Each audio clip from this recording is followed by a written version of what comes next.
일제 강점기에 이 민족의 지도자요 또 계몽 운동가였던 이 남궁옥 선생님이 계십니다. 그가 가장 먼저 한 일은 이 젊은이들의 입에서 노래를 바꾸는 것이었습니다. 여러분, 우리 인생에도 보면 바꾸는 순서가 있습니다. 먼저 사람이 바뀌어야 합니다. 이 마음이 바뀌어야 되고 말이 바뀌어야 됩니다. 그렇게 해야 이 환경도 바뀌고 사회도 바뀌게 되집니다. 남궁옥 선생은 일단 이 팔도 광산에 십자가가 세워진 교회 앞마당에 이 무궁화 꽃을 이제 심기로 결심을 했습니다. 이 무궁화 꽃이 피어나듯 우리나라가 다시 활짝 꽃피기를 바랐던 의도에서 이제 이 무궁화 꽃을 심기로 장려도 하고 또 그렇게 결단을 했습니다. 그러면서 이 젊은이들이 부를 수 있는 찬송가를 만들었는데 이 찬송이 바로 찬송가 580장 이 찬송가입니다. 삼천리반도 금수강상 하나님이 주신 동산, 삼천리반도 금수강상 하나님이 주신 동산, 이 동산에 할릴 만한 사방의 일꾼을 부르네. 곧 이날에 일 가려고 그 누가 대답을 할까. 일하러 갈새 일하러 가. 삼천리 강산 위에 하나님 명령 받았으니 반도 강산에 일하러 가세. 1907년에 만들어진 이 노래는 요원의 불길처럼 전국을 이 뒤에 덮었고 1937년까지 무궁화 심기 운동과 함께 이 노래가 불리어졌습니다. 이 노래를 부르는 젊은이마다 좌절을 딛고 이렇습니다. 참 여러분, 그동안은 나라를 뺏겨서 술을 먹고 마시고 불평하고 그리고 낙심하고 절망했던 젊은이들이 이 찬송가 하나로 일어서기 시작합니다. 위기감을 느낀 일본은 1937년에 마침내 이 찬송을 금지곡으로 지정을 했습니다. 찬송가 하나가 나라를 바꾸고 있다는 것을 일본 사람들이 알았기 때문에 이 찬송을 금지곡으로 지정을 했습니다. 자, 여러분, 찬송 하나가 시대를 변화시킵니다. 여러분, 우리가 부르는 이 찬송가 인생을 바꾸고 더 나아가서 나라를 바꿉니다. 이게 믿음의 역사입니다. 믿음이 중요합니다. 믿음은 변화의 역사를 일으킵니다.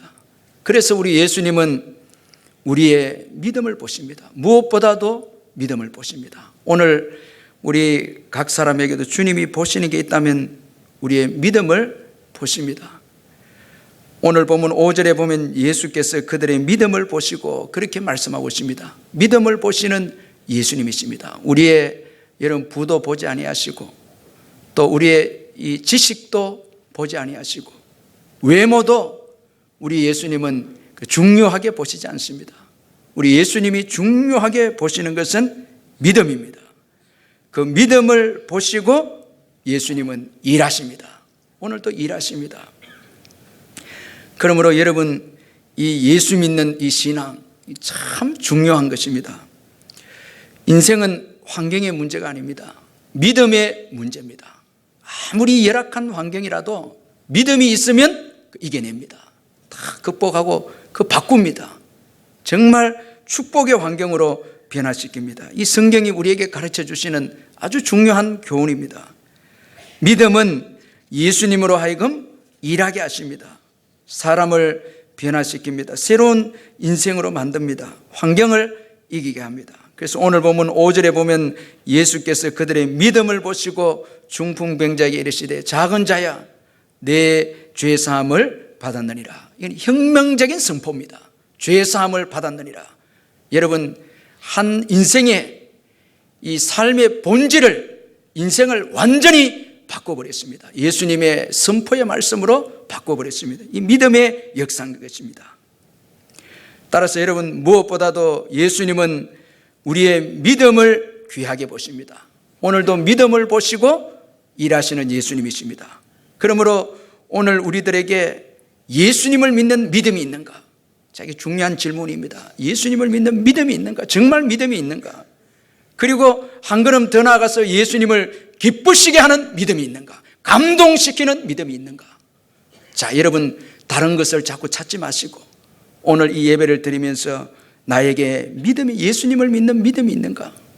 그리고 예수님을 기쁘시게 하는 믿음이 있는가? 제가 얼마 전에 어떤 문제 때문에 낙심을 했습니다. 참 이 문제 해결될까? 근데 제게 깨달음이 왔습니다. 너 예수 믿지 않느냐? 너 나를 믿지 않느냐? 예수님께서 이 깨달음을 주셨는데 너 지금 그 고민하는 문제를 나보다 더 크게 보고 있지 않는 거 아니냐? 그러니 절망하고 낙심하지 않느냐? 그 저에게 참 이렇게 깨닫게 해 주었습니다. 참 제가 좀 충격을 받았습니다. 아무리 힘들고 어려운 환경이라도 예수님이 여러분 더 큰 능력을 가지신 분이 아니십니까? 그 예수님이 변화시킬 수 있죠. 바꿀 수 있죠. 지금까지 그렇게 살아왔는데 그 조그만 문제 때문에 넘어지는 그 제 모습을 보고 참 너무나 부끄러웠습니다. 자, 여러분, 예수님을 감동시키는 믿음, 참 이게 여러분 중요한 것입니다. 오늘 우리들은 이 믿음보다 이 땅에서 어떻게 하면 우리가 소유를 이제 가질까, 뭐 우리 관심이 그렇습니다. 또 어떤 사람이 될까, 뭐 여러 가지 신경을 쓰는데 오늘 참 이 마지막 때에 믿음이 있는가, 참 예수님을 감동시키는 믿음이 있는가, 우리 한번 점검해 볼 필요가 있습니다. 오늘 본문을 보면 중풍병자를 메고 온 자들의 이 믿음은 예수님을 감동시켰습니다. 그 믿음을 보시고 이 중풍병자를 고쳐주셨습니다. 따라서 이들의 믿음을 살펴보는 것은 좀 의미가 있습니다. 여러분, 예수님을 감동시킨 이들의 믿음은 무슨 믿음입니까? 먼저는 중풍병자를 사랑하는 믿음이었습니다. 자, 여러분, 참 믿음은 반드시 사랑으로 나타납니다. 왜냐하면 믿음을 통해서 예수님의 사랑을 우리가 받았기 때문에 그렇습니다. 자, 우리 예수 믿는다, 이 말씀 속에는 예수님의 사랑을 받았다, 이런 의미가 담겨 있습니다. 예수 믿고 십자가의 사랑을 받아들였습니다. 여러분, 믿음을 통해서 예수님의 사랑이 우리에게 흘러 들어왔습니다. 이제 우리가 그 사랑을 받고 그 사랑을 또 나타내 보입니다. 그래서 예수 믿으면 이제 이웃에게 사랑을 나누고 또 선한 일을 하고 전도하고 희생하고, 여러분 그 사랑이 흘러 들어왔기 때문에 그렇습니다. 그 예수 믿는다는 것은 하나님의 사랑을 받은 것입니다. 그래서 마땅히 받은 그 사랑을 이웃에게 흘러보냅니다. 이게 올바른 믿음입니다. 믿음이 들어간 가장 큰 증거가 사랑입니다. 예수님의 십자가 사랑을 받았기에 이 사랑을 이웃들에게 흘러보냅니다. 따라서 여러분, 이 중풍병자를 메고 온 자들의 믿음은 중풍병자를 사랑하는 믿음이었습니다. 이 사랑으로 이 중풍병자를 예수님께로 이제 데리고 왔습니다. 여러분, 이들의 사랑은 구체적으로 어떤 사랑입니까? 우리가 한번 생각해 보면 먼저는 계산적인 사랑이 아니었다는 것을 볼 수가 있습니다. 자, 여러분, 4명이 1명을 이제 메고 갑니다. 이건 효율성에 문제가 있습니다. 경제적으로 보면 이건 여러분 문제가 있습니다. 우리 교회가 특별히 조심해야 될 게, 여러분, 한 영혼을 위해서 우리가 물질을 투자하고 여러 사람이 수고한 것에 대해서 교회가 여러분 이거 효율적이지 못하다 이렇게 생각할 때가 있습니다. 이건 잘못된 것입니다. 그건 사랑이 아닙니다.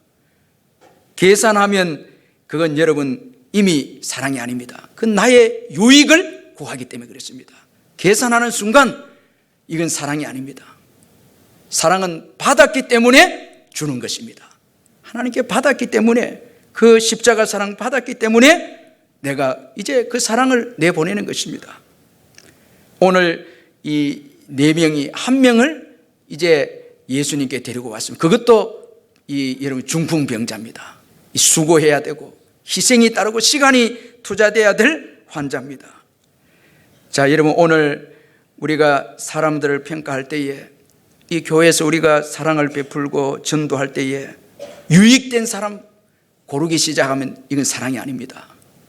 여러분, 이거 우리 좀 깊이 생각해야 됩니다. 저 사람이 오면 교회에 유익하겠다, 그 순간부터 그건 사랑이 아닙니다. 여러분, 사랑은 계산적이면 안 됩니다. 이 중요한 것입니다. 그 다음에 이들의 사랑은 아픈 타인에게, 자신보다 아픈 타인에게 관심을 가졌습니다. 이게 사랑입니다. 아픈 자에게, 고통당하는 자에게 여러분 관심을 보내고 수고하고 섬기고 희생하는 것입니다. 이게 사랑입니다. 우리 예수님이 우리에게 이런 사랑을 주셨거든요. 그래서 이들은 중풍병자를 이제 섬깁니다. 여러분, 사랑은 남을 위해서 수고하고 희생하는 것입니다. 관심과 수고와 희생이 없으면 참 사랑이 아닙니다. 말만 하는 것은 사랑이 아닙니다. 데살로니가전서 1장 3절에 보면 사랑의 수고다 그렇게 말씀합니다. 이 사랑에는 반드시 수고라는 것이 행동이 같이 붙어져 있습니다. 사랑의 수고 이렇게 표현합니다.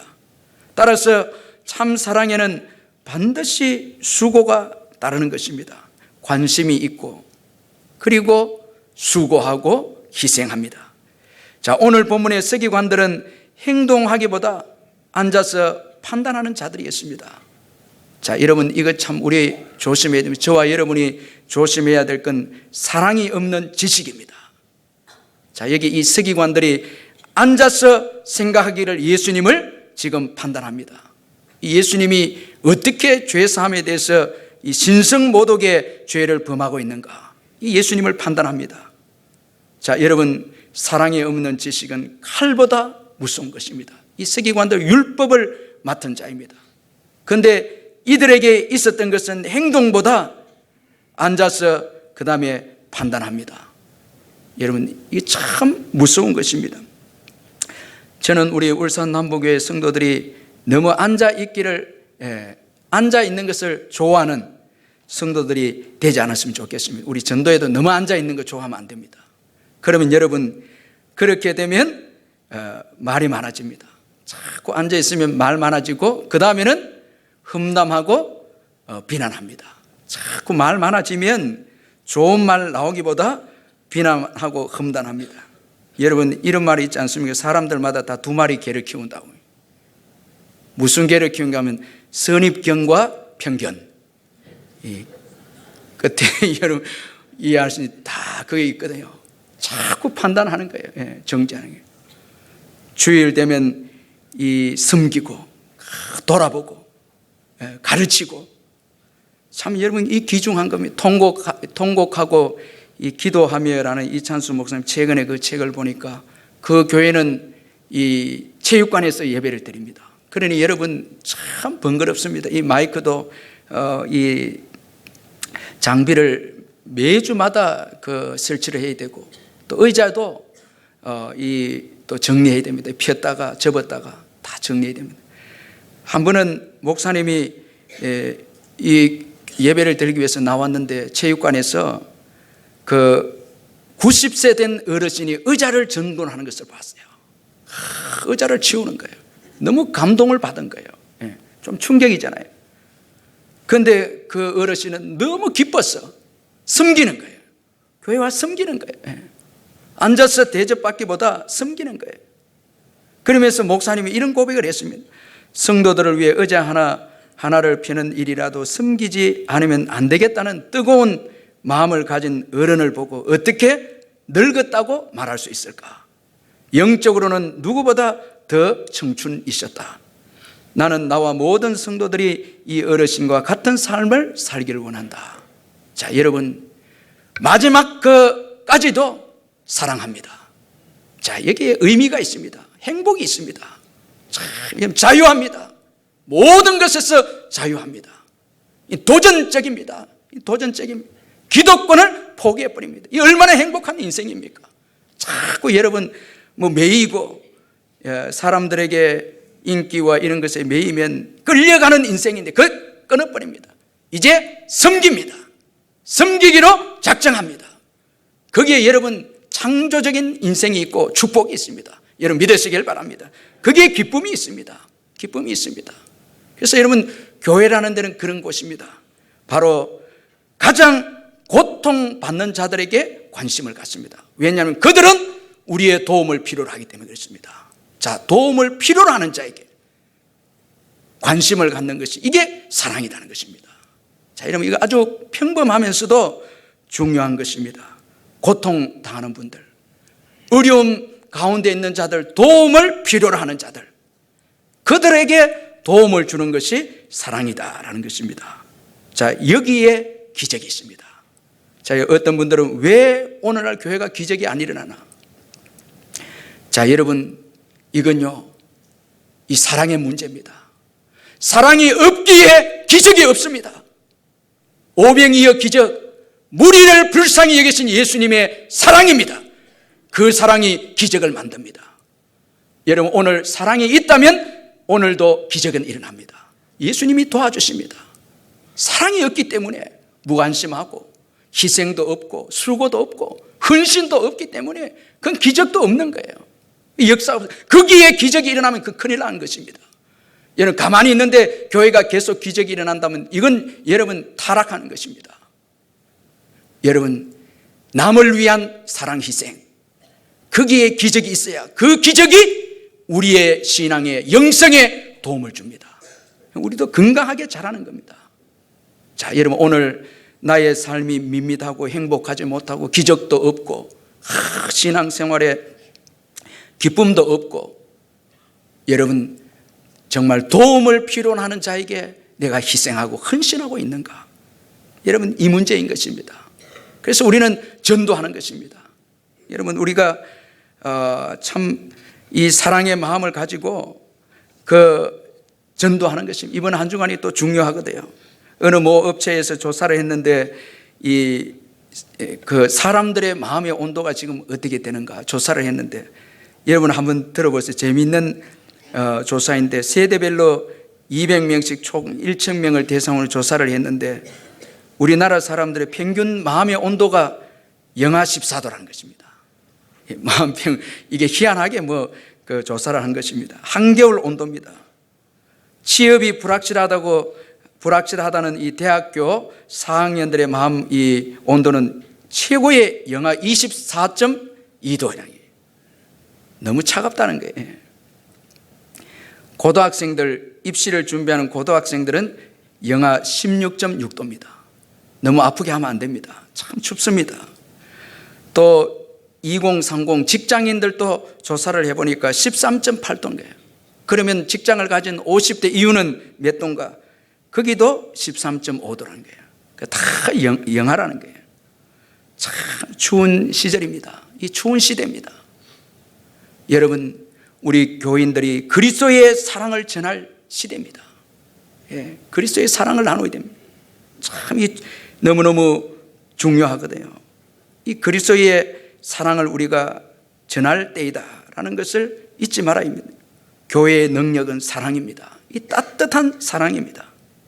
여러분, 오늘 이 고통받는 중풍 환자에게 사랑을 베풀고 이 중풍병자를 메어서 예수님께로 또 갑니다. 참 이 사랑이 참 귀한 것은, 여러분, 이 맺다 이 말은 육체적인 접촉입니다. 상을 메었지만은 중풍병자를 맨 것이, 몸을 맨 것입니다. 더 나아가서 마음으로 중풍병자를 맨 것입니다. 자, 이 마음으로 맺지 않았다면 장애물을 극복할 수가 없거든요. 진짜 사랑한 것입니다. 접촉한 것입니다. 그 당시에 이 중풍병자는 하나님의 징계로 여겨졌습니다. 죄로 인해서 저주로 여겨졌습니다. 죄인 취급했습니다. 아무도 가까이 하지 않습니다. 접촉하지도 않습니다. 이 나병 환자, 중풍병자 다 부정한 것으로 여겼습니다. 그러니 그 사람과 가까이 하면 믿음도 부족하고 그렇게 하는 가까이도 하지 않습니다. 그런데 믿음을 가진 4명의 친구가 사랑을 가지고 중풍병자를 맵니다. 육체적으로 접촉입니다. 상을 맺지만은 육체적인 접촉이고 더 나아가서 이 마음의 접촉입니다. 이 터치입니다. 이 야마구치 하지메라는 사람이 아주 귀한 말을 했는데, 터치는 통증보다 힘이 센 천년 진통제다, 이런 말이 있습니다. 만져주는 거예요. 참, 여러분, 오늘 교회에 와서 여러분들 이렇게 등을 한번 두드려주고 손을 한번 잡아주고 이 허그를 하고, 이게 여러분 역사를 일으키는 거예요. 이 존귀하게 여기는 사랑입니다. 계산적이지 않고 또 수고하고 헌신하는 사랑이고, 그리고 상대방을 존귀히 여기는 사랑입니다. 정죄하지 않고 아주 귀하게 여기는 사랑입니다. 이 터치합니다. 만집니다. 아마도 이 사랑에 이 중풍병자가 가면서 믿음이 일어나게 되고 용기가 생기고 소망이 생기기 시작했을 것입니다. 그 상에 들려가면서 일어날 수 있겠구나, 이런 믿음이 있어요. 여기 예수님께서 5절에 믿음을 보셨다 할 때 많은 주석학자들이 이 믿음은 중풍병자를 데리고 4명뿐만 아니라 중풍병자도 믿음을 가졌다, 그 믿음을 보셨다, 이렇게 해석을 합니다. 그러니 여러분, 4명의 그 사랑의 믿음이 중풍병자로 하여금 용기를 가지게 하고 일어나게 하고 격려를 받게 해서 예수님을 의지하게 했다는 것입니다. 자, 여러분, 오늘 우리가 사랑을 베풀 때에 여러분, 상대방은 존귀하게 되어진다는 것을 믿으시길 바랍니다. 상대방이 용기를 가지고 일었습니다.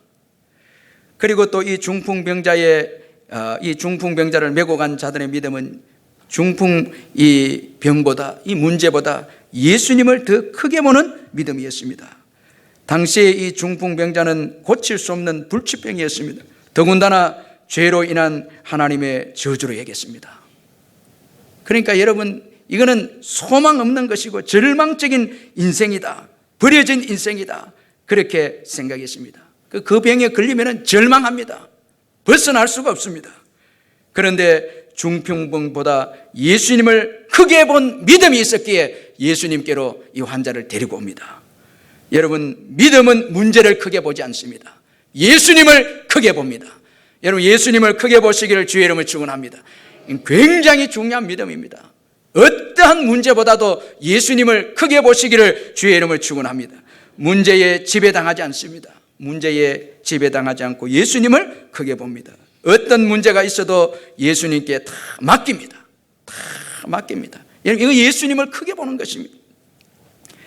여러분, 이런 믿음이 있기를 주의 이름으로 축복합니다. 어떤 문제도 염려하고 두려워하기보다 주님께 맡기는 것입니다. 기도하는 것입니다. 이게 여러분, 문제보다 주님을 더 크게 보는 것입니다. 우리의 예수님은 여러분 하나님이십니다. 그래서 예수님은 하나님만 하실 수 있는 죄사함의 선포를 하셨습니다. 10절에 보면 인자가 땅에서 죄를 사하는 권세가 있는 줄을 너희로 알게 하려 하노라, 그렇게 말씀하고 있습니다. 예수님은 우리의 모든 문제를 다 해결하시는 분이십니다. 본질적인 문제를 해결하시는 분이십니다. 죄 문제를 해결하시고 또 육체의 문제도 해결하시는 분이 예수님이십니다. 이사야 53장 5절에 보면 이사야 선지자는 예수님에 대해서 그가 찔림은 우리의 허물 때문이요 그가 상함은 우리의 죄악 때문이라, 그가 징계를 받음으로 우리는 평안을 누리고 그가 채찍에 맞음으로 우리는 나음을 받았도다. 그래서 여러분, 오늘 우리가 예배를 드리러 예수님께 나옴으로 인해서 평안을 얻고 위로를 얻고 힘을 얻는 것입니다. 여러분, 예수님께 나아가면 어떤 문제가 있어도 여러분, 예수님은 그 문제를 대신 져주시고 우리에게 평안을 주시는 것입니다. 여러분, 믿으시길 바랍니다. 그러므로 예수님을 더 크게 보시기를 주의 이름을 축원합니다. 어떠한 환경보다, 나의 어떠한 죄보다도 예수님의 은혜를 더 크게 보시기를 바랍니다.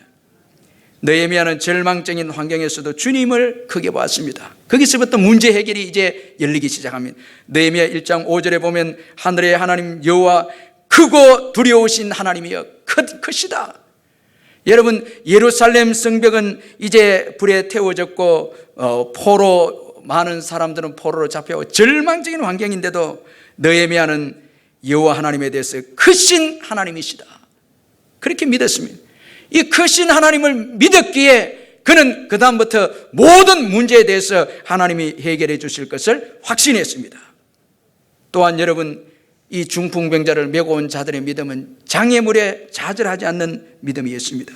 신앙의 여정에는 장애물이 있습니다. 좋은 환경만 있는 것이 아닙니다. 우리가 선한 일을 할 때도 장애물이 있습니다. 전도할 때는 말할 것도 없습니다. 믿음으로 살려고 할 때도 장애물이 있습니다. 오늘 이 중풍병자를 메고 가는 일, 이 얼마나 선한 일입니까?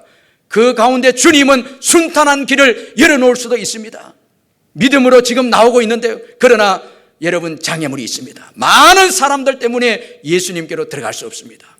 이때 여러분, 이 중풍병자를 메고 온 자들은 원망하거나 절망하지 않습니다. 좌절하지 않습니다. 이 믿음입니다.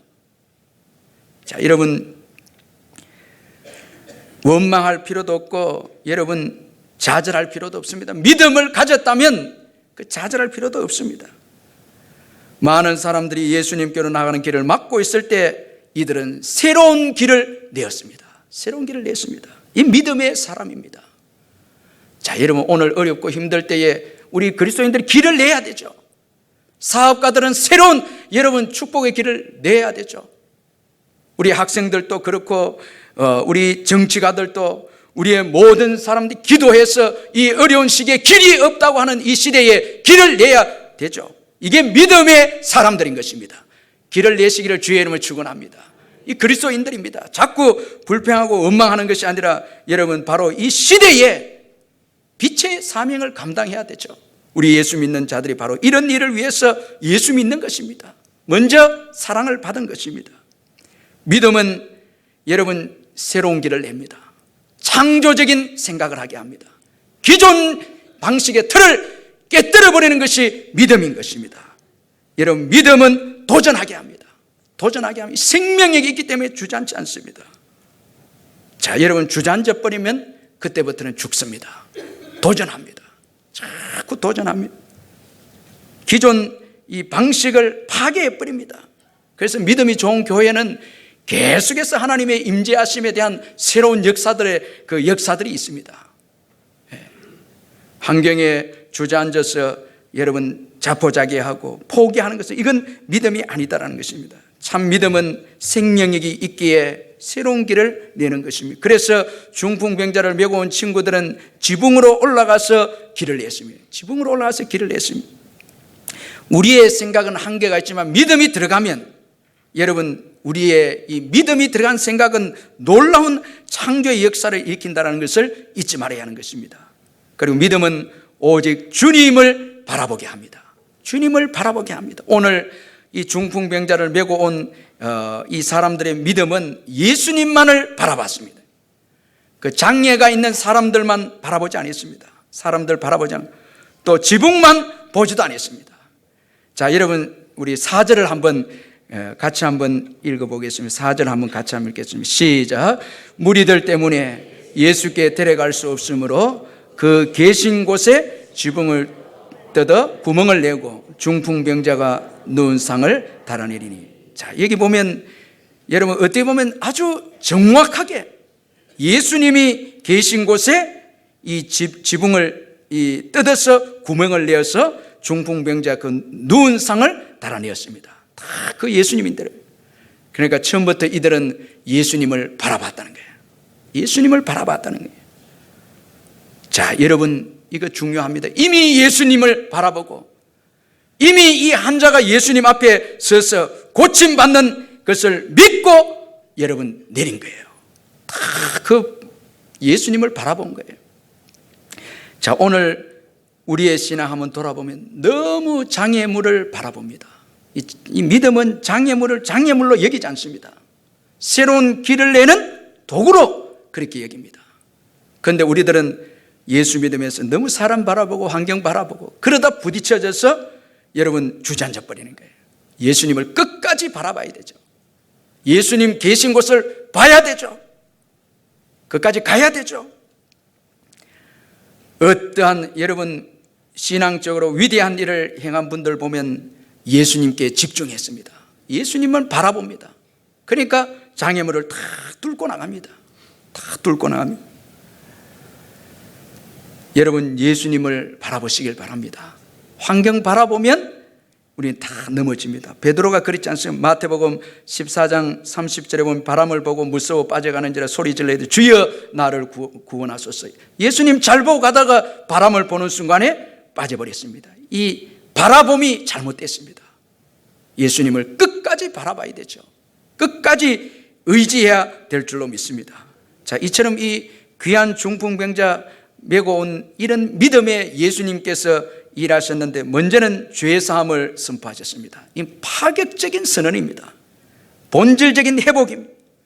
예수님께서 5절에 보면 예수께서 그들의 믿음을 보시고 중풍병자에게 이르시되 작은 자야 내 죄사함을 받았느니라. 자, 여러분 죄사함을 선포하셨습니다. 이 본질적인 회복이고 영원한 축복입니다. 영원한 축복입니다. 우리가 주님 앞에 나올 때에 주님은 더 넘치는 축복을 주시는 분이십니다. 참, 우리는 한 가지를 구하기 위해서 왔는데 병 고침을 위해서 나왔다면 주님은 병 고침뿐만 아니라 영적인 문제도 해결해 주십니다. 넘치게 채워주시는 예수님이십니다. 여러분 세상에 나가면은 세상은 더 힘들게 하고 어려움 주지만 예수님은 더 넘치게 항상 축복을 주시는 분이심을 믿으시길 바랍니다. 더 넘치게 채워. 육체의 회복입니다. 예수님은 중풍병자에게 일어나라. 중풍병자는 일어날 수 없습니다. 걸을 수도 없습니다. 치유입니다. 예수님은 일어나라. 우리를 살리고 생명력을 주십니다. 여러분 죄는 우리를 죽이고 여러분 우리를 도적질하고 파괴하지만은 예수님은 우리를 살립니다. 그래서 예수님의 말씀을 들으면은 우리가 용기를 가지고 일어납니다. 절망 가운데서 소망을 가지는 것입니다. 또 예수님은 자유를 선포하셨습니다. 11절에 내 상을 가지고 집으로 가라. 내 상을 가지고 집으로 가라. 상에 매여 있었던 중풍병자였습니다. 늘 상에 누워 있었습니다. 이제는 일어나서 그 상을 가지고 집으로 가라. 그렇게 말씀하고 있습니다. 여러분 상에 매여 있었다는 것은 병에 매여 있었습니다. 지배받는 인생이었습니다. 죄와 병과 사망에 지배받는 인생이었습니다. 그러나 그 상을 가지고 가라. 그렇게 말씀하셨습니다.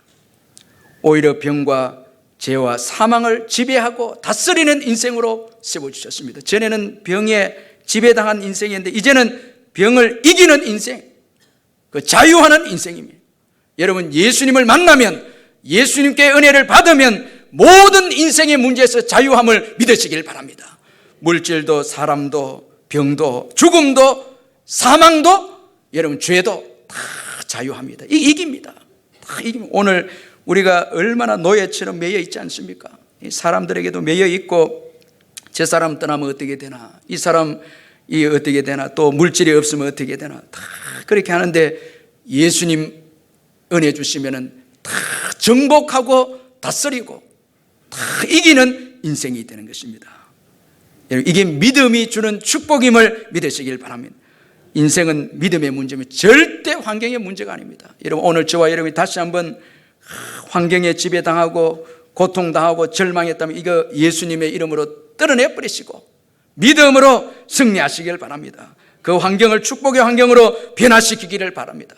이 믿음은 이렇게 해서 축복인 것이, 이 믿음 여러분 예수님께 소문을 듣고 예수님에 대해서 들음으로 생기고 예수님에 대해서 예수님과 교제할 때에 이 믿음이 생겨남을 믿으시길 바랍니다. 이 믿음이 우리 인생을 변화시키는 것입니다. 여러분 요즘 유명한 왕의 재정의 저자 이 김미진 씨가 있는데 참 이분 요즘 귀하게 쓰임받고 있는데 이분이 어렸을 때에 참 아버지 사랑을 많이 받았다고 합니다. 진짜 사랑을 많이 받았습니다. 어렸을 때 불놀이를 하다가 이 볕단과 이웃집을 태워버린 거예요. 이 어린 아이가. 그런데 아버지가 그때도 괜찮아 그럴 수 있지. 이 아이를 탁 감싸서 그 얼마나 여러분 집을 나누면 돈도 많이 드는데 그 아버지가 위로해 준 거예요. 탁 마음을 안정시켜 주었습니다. 한 번은 또 학교에서 놀다가 5대 독자 남자친구의 이 입을 때려갖고 이가 부러진 거예요. 그런데 또 이 아빠가 그를 보호해 주셨다는 거예요. 다 안아서 또 걱정하지 말라고. 참 귀한 아빠인 것 같아요. 그리고 한 번은 또 놀다가 재래식 화장실에 빠졌는데 그 아빠가 이불로 바로 덮어주었다는 거예요. 다 감싸주었다는 거예요. 그대로 더럽게 여기지도 않고 이렇게 해줬다는 거예요. 어떤 어려운 일이 있어도 아빠가 감싸주고 위로해주고 사랑을 베풀어 준 거예요. 이 아빠 사랑을 잊지 못하는 거예요. 그런데 그녀가 중학교 1학년인 때에 그녀가 잠들어 있는 사이에 아빠가 심장마비로 돌아가신 거예요. 돌아가신 거예요. 한순간에 이 김미진 씨는 모든 것을 다 잃어버린 것입니다. 아빠 사랑을 너무 특별히 받았기 때문에 심지어는 배신감을 느낀 거예요. 아빠 자기를 두고 돌아가신 거 배신감을 느껴서 이 큰 상처를 입고 장례식도 안 갔다는 거예요. 너무 상처도 크고 배신감이 있어서 장례식도 안 갔다는 거예요. 이제 아빠가 죽은 다음에 생활 방식이 너무 이제 그동안 아빠를 의존하면서 살아왔기 때문에 너무 힘들었다는 것입니다. 혼자서 모든 문제를 처리해야 하는 현실이 잔인했고 처절한 외로움 속에 그녀는 방황의 시간을 보냈습니다. 한 번은 형편이 어려워서 학교 등록금을 못 내어서 수업 시간에 복도에 나가서 꿇어앉아 벌도 썼습니다. 정말 서러웠습니다. 아빠가 없으니까 정말 서러운 거예요. 우리 아빠들 다 오래 살아야 됩니다. 참 아빠가 없으니까 정말 서럽고 힘들었다는 것입니다. 그런데 힘든 현실은 신앙에 있어서 방황을 했지만 한편으로는 마음 깊은 데서 하나님을 향한 갈망이 일어나게 했다는 것입니다. 어려우니까 이제 하나님을 찾아야 되겠다는 거예요. 하나님을 의지해야 되겠다는 거예요. 그래서 하나님을 간절히 찾기로 결심을 했습니다. 그러는 가운데 그녀가 어느 날 성경을 읽다가 주체할 수 없는 눈물이 쏟아졌습니다. 이 누가복음 15장 17절인데 내 아버지에게는 양식이 풍족한 품꾼이 얼마나 많은가. 나는 여기서 줄여 죽는구나. 이 말씀이 주님의 음성으로 그녀에게 들렸습니다. 품꾼도 아버지와 함께 있으면 풍족히 먹는단다. 사랑하는 딸아, 넌 고아처럼 있구나. 하지만 너는 고아가 아니란다. 나는 내 아빠란다. 이 음성이 들려온 거예요. 통곡을 합니다. 많이 웁니다. 그리고 이 그녀가 이제 고백을 합니다. 고아처럼 지내던 내게 나보다 날 더 잘 아시는 하나님께서 찾아오셨다. 나를 살펴보시고 나를 아시는 하나님 아버지, 내 안고 일었음을 아시는 하나님 아버지, 내 생각까지 아시는 하나님 아버지, 내가 눕는 것과 내 행위를 아시는 하나님 아버지, 내 혀의 말을 아시는 하나님 아버지, 육신의 아빠보다 나를 더 잘 알고 계시는 하나님께서 내 아빠로 오셨다. 이렇게 고백합니다.